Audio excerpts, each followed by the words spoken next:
ಮಹಾಗಣಾಧಿಪತಯ ನಮಃ. ಗುರುರ್ಬ್ರಹ್ಮ ಗುರುರ್ವಿಷ್ಣು ಗುರುದೇವೋ ಮಹೇಶ್ವರಃ. ಗುರು ಸಾಕ್ಷಾತ್ ಪರಬ್ರಹ್ಮ ತಸ್ಮೈ ಶ್ರೀ ಗುರವೇ ನಮಃ. ಕಾರ್ತೀಕ ಪುರಾಣ ಅಧ್ಯಾಯ 5. ಕಿರಾತ ಮತ್ತು ಇಲಿಯ ಮುಕ್ತಿ. ವಸಿಷ್ಠ ಮುನಿಯು ತಾನು ಒಂದೊಂದು ಕತೆ ಹೇಳುತ್ತಿದ್ದಂತೆ ಜನಕ ಮಹಾರಾಜನಿಗೆ ಮತ್ತೂ ಕತೆಗಳನ್ನು ಕೇಳುವ ಅಭಿಲಾಷೆ ಆಗುತ್ತಿತ್ತು. ಸತ್ಸಂಗದ ಫಲವೇ ಹಾಗಿರುತ್ತದೆ. ವಸಿಷ್ಠನು ಜನಕ ಮಹಾರಾಜನನ್ನುದ್ದೇಶಿಸಿ ಮಾತನಾಡುತ್ತಾ, ರಾಜನ್, ಶ್ರೀಕೃಷ್ಣನು ಉಪದೇಶಿಸಿದ ಭಗವದ್ಗೀತೆಯನ್ನು ಕಾರ್ತೀಕ ಮಾಸದಲ್ಲಿ ಪಾರಾಯಣ ಮಾಡುವುದು ಪುಣ್ಯಪ್ರದವಾದ ಕೆಲಸವಾಗಿದೆ. ಇದನ್ನು ಶಿವ ದೇವಾಲಯದಲ್ಲಾಗಲಿ ವಿಷ್ಣು ದೇವಾಲಯದಲ್ಲಾಗಲಿ ಮಾಡಬಹುದಾಗಿದೆ. ಗೀತೆಯನ್ನು ಓದುವವರು ತಮ್ಮ ಎಲ್ಲ ಪಾಪಗಳಿಂದ ಮುಕ್ತರಾಗುವರು. ಅದರಲ್ಲಿ ಒಂದು ವೇಳೆ ಇಡೀ ಗೀತೆ ಓದಲಾಗದವರು ಗೀತೆಯ 18 ಅಧ್ಯಾಯಗಳ ಪೈಕಿ ವಿಶ್ವರೂಪ ದರ್ಶನವನ್ನಾಗಲಿ ವಿಭೂತಿಯೋಗವನ್ನಾಗಲಿ ಪಠಿಸಬೇಕು. ಇದನ್ನು ಮಾಡಿದವನು ವಿಷ್ಣು ಸಾನ್ನಿಧ್ಯವನ್ನು ಹೊಂದುವರು. ಇದ್ಯಾವುದೂ ಆಗದೆ ಹೋದರೂ ಗೀತೆಯ ಒಂದು ಶ್ಲೋಕವನ್ನು ಅಥವಾ ಒಂದು ಪಾದವನ್ನು ಓದಿದವನು ಪಾಪರಾಶಿಗಳಿಂದ ಮುಕ್ತನಾಗುವನು. ಕರವೀರ ಪುಷ್ಪ ಪ್ರಿಯನಾದ ನಾರಾಯಣನನ್ನು ಆ ಪುಷ್ಪದಿಂದ ಪೂಜಿಸುವುದರಿಂದಾಗಲಿ ಮಾಲೆ ಮಾಡಿಸಿ ಪರಮಾತ್ಮನಿಗೆ ಅರ್ಪಿಸಿದವರಾಗಲಿ ಹರಿಸಾನ್ನಿಧ್ಯವನ್ನು ಹೊಂದುವವರು. ಸುಂದರ ಉದ್ಯಾನವನದ ಬೆಟ್ಟದ ನೆಲ್ಲಿ ಮರದ ಕೆಳಗೆ ವಿಷ್ಣು ವಾಸಿಸುವ ಸಾಲಿಗ್ರಾಮವನ್ನು ಪೂಜಿಸಿ ಪರಮಾತ್ಮನಿಗೆ ಪ್ರಿಯವಾಗಲು ಬ್ರಾಹ್ಮಣರಿಗೆ ಭೋಜನವನ್ನು ಮಾಡಿಸಿದವನು ತನ್ನೆಲ್ಲ ಪಾಪಗಳಿಂದ ಮುಕ್ತನಾಗುವನು. ಸದಾಚಾರಿಯಾದ ಬ್ರಾಹ್ಮಣನು ವನಭೋಜನ ಮಾಡುವಾಗಲೂ ಪುಣ್ಯಕ್ಷೇತ್ರ ಯಾತ್ರೆ ಮಾಡುವಲಾಗಲಿ ಚಂಡಾಲನೋ ಶೂದ್ರನೋ ಆತನನ್ನು ನೋಡಿದರೆ ಯಾವ ದೋಷವೂ ತಟ್ಟುವುದಿಲ್ಲ. ನೆಲ್ಲಿ ವೃಕ್ಷದ ಕೆಳಗೆ ಬ್ರಾಹ್ಮಣನು ಜಪ, ದೇವತಾ ಪೂಜೆ, ಪಿತೃಗಳಿಗೆ ತರ್ಪಣ, ದಾನ ಮೊದಲಾದವನ್ನು ಯಾವ ದೋಷದ ಭಯವಿಲ್ಲದೆ ಮಾಡಬಹುದು. ಕಾರ್ತೀಕ ಮಾಸದಲ್ಲಿ ವನಭೋಜನ ಶ್ರೇಷ್ಠತಮವಾಗಿರುತ್ತದೆ.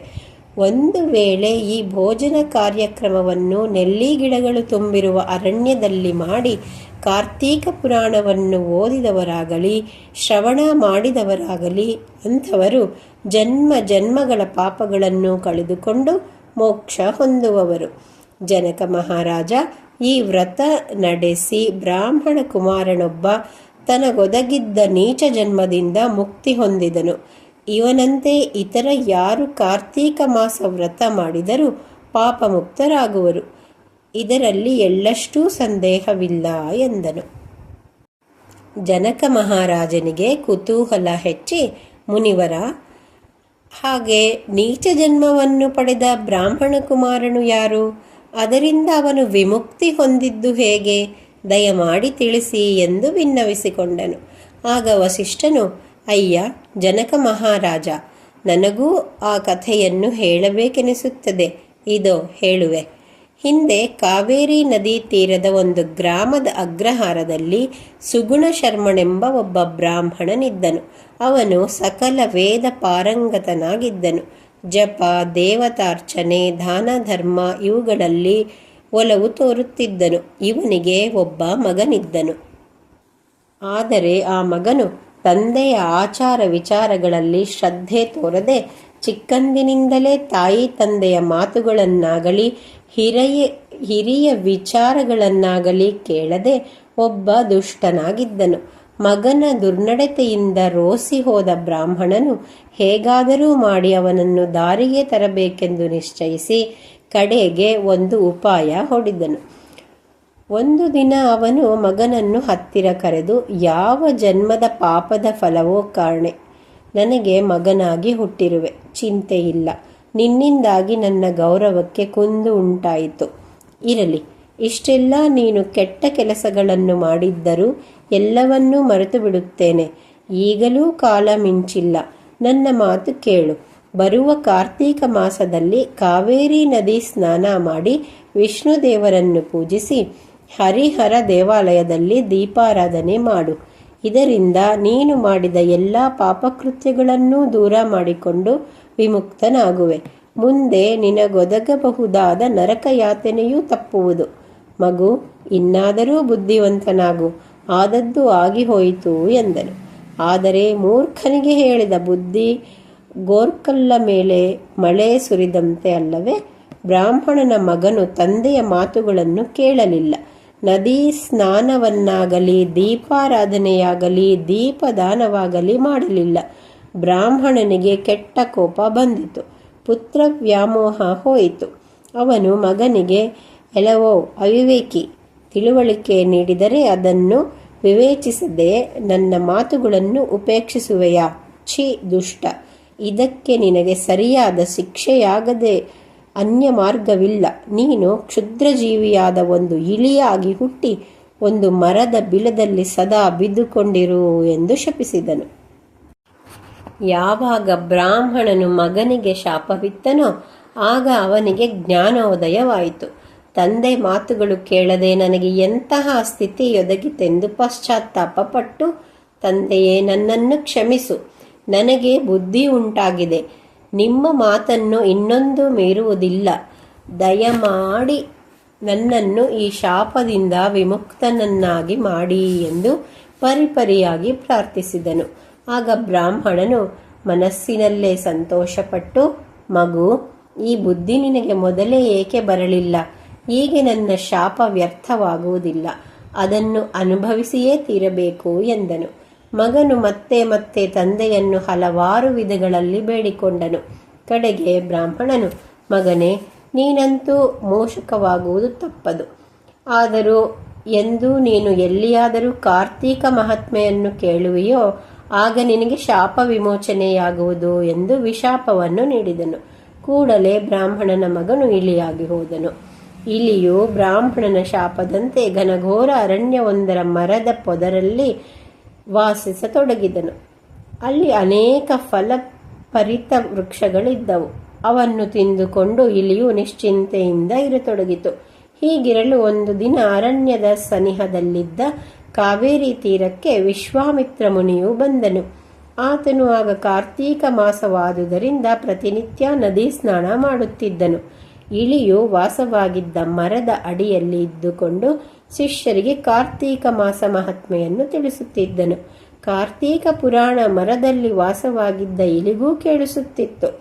ವಿಶ್ವಾಮಿತ್ರನಾದರೂ ಕಾರ್ತೀಕ ಪುರಾಣವನ್ನು ಶ್ರದ್ಧಾಭಕ್ತಿಗಳಿಂದ ಓದಿ ಹೇಳುತ್ತಿದ್ದನು.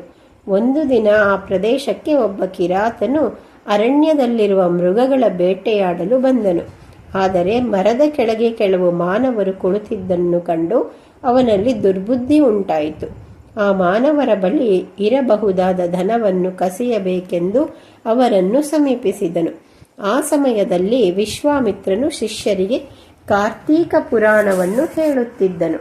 ಅದನ್ನಾಲಿಸಿದ ಬೇಡನು ತನ್ನ ಬುದ್ಧಿಯನ್ನು ಬದಲಾಯಿಸಿಕೊಂಡನು. ಕೂಡಲೇ ಅವನು ತನ್ನಲ್ಲಿದ್ದ ಧನಸ್ಸನ್ನು ಒದಗಿಟ್ಟು ವಿಶ್ವಾಮಿತ್ರನ ಬಳಿಗೆ ಬಂದು, ಮುನೀಂದ್ರ, ತಾವು ಹೇಳುತ್ತಿರುವ ಕಥೆ ಯಾವುದು ಎಂದು ಕೇಳಿದನು.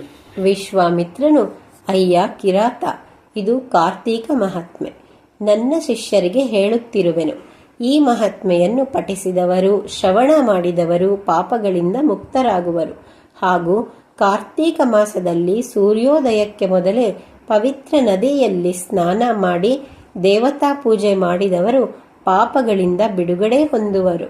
ಕಾರ್ತೀಕ ಮಾಸ ಪೂರ ಆಗಲಿ ಕಡೆಯ ಪಕ್ಷ ಒಂದು ದಿನವಾದರೂ ಭಕ್ತಿ ಶ್ರದ್ಧೆಗಳಿಂದ ವ್ರತವನ್ನಾಚರಿಸಿದವರು ಪುಣ್ಯಭಾಜನರಾಗುವರು ಎಂದು ಹೇಳಿದನು.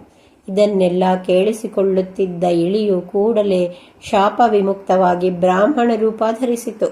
ಬ್ರಾಹ್ಮಣ ಕುಮಾರನು ವಿಶ್ವಾಮಿತ್ರನಿಗೆ ನಮಸ್ಕರಿಸಿದನು. ವಿಶ್ವಾಮಿತ್ರನು ಚಕಿತನಾಗಿ, ಅಯ್ಯ, ನೀನ್ಯಾರು? ಇದ್ದಕ್ಕಿದ್ದಂತೆ ಇಲ್ಲಿಗೆ ಹೇಗೆ ಬಂದು ಕಾಣಿಸಿಕೊಂಡೆ ಎಂದು ಪ್ರಶ್ನಿಸಿದನು. ಆಗ ಬ್ರಾಹ್ಮಣ ಕುಮಾರನು ಮಾತನಾಡಿ ತನಗೊದಗಿದ್ದ ಶಾಪದ ಕಥೆಯನ್ನು ತಿಳಿಸಿದನು. ಪುರಾಣ ಶ್ರವಣದಿಂದ ಕಿರಾತಕನ ಪಾಪಗಳೂ ವಿಮುಕ್ತವಾದವು. ಬ್ರಾಹ್ಮಣ ಕುಮಾರ ಹಾಗೂ ಕಿರಾತ ಇಬ್ಬರು ಕಾರ್ತೀಕ ಮಹಾತ್ಮೆಯನ್ನು ಕೊಂಡಾಡಿ ವಿಶ್ವಾಮಿತ್ರ ಮುನಿಯ ಕಾಳಿಗೆರಗಿ ಅವನಿಂದ ಆಶೀರ್ವಾದ ಪಡೆದು ತಮ್ಮ ದಾರಿ ಹಿಡಿದರು. ಹೀಗೆ ನೀಚ ಜನ್ಮದ ಇಲಿ ಶಾಪ ವಿಮೋಚನೆ ಪಡೆಯಿತು. ಜನಕ ಮಹಾರಾಜ, ಕಾರ್ತೀಕ ಮಹಾತ್ಮೆಯನ್ನು ಕೇಳಿದೆಯಾ? ನೀಚ ಜನ್ಮವನ್ನೆತ್ತಿದವರು ಕಾರ್ತೀಕ ಸ್ನಾನ ವ್ರತಾದಿಗಳಿಂದ ಮುಕ್ತಿ ಪಡೆಯುವರು ಅಂದ ಮೇಲೆ ನಾವು ಸ್ಥಿತಿವಂತರೂ ಆರೋಗ್ಯವಂತರೂ ಆಗಿರುವಾಗ ಕಾರ್ತೀಕ ಸ್ನಾನ ಪುರಾಣಗಳಲ್ಲಿ ಆಸಕ್ತಿ ವಹಿಸಬೇಕಾದದ್ದು ಉಚಿತವಲ್ಲವೇ? ನೀನು ಕಾರ್ತೀಕ ಪುರಾಣದಲ್ಲಿ ಆಸಕ್ತಿ ತೋರಿರುವುದು ಒಳ್ಳೆಯದು. ಇದು ನಿನಗೆ ಮತ್ತೊಂದು ಕಥೆಯನ್ನು ಹೇಳುವನು ಎಂದು ನುಡಿದನು ಎಂಬಲ್ಲಿಗೆ ಕಾರ್ತೀಕ ಪುರಾಣದ 5ನೇ ಅಧ್ಯಾಯ ಮುಗಿಯಿತು. ನಾಳೆ ಅಧ್ಯಾಯ 6. ಸರ್ವೇ ಜನ ಸುಖಿನೋ ಭವಂತು.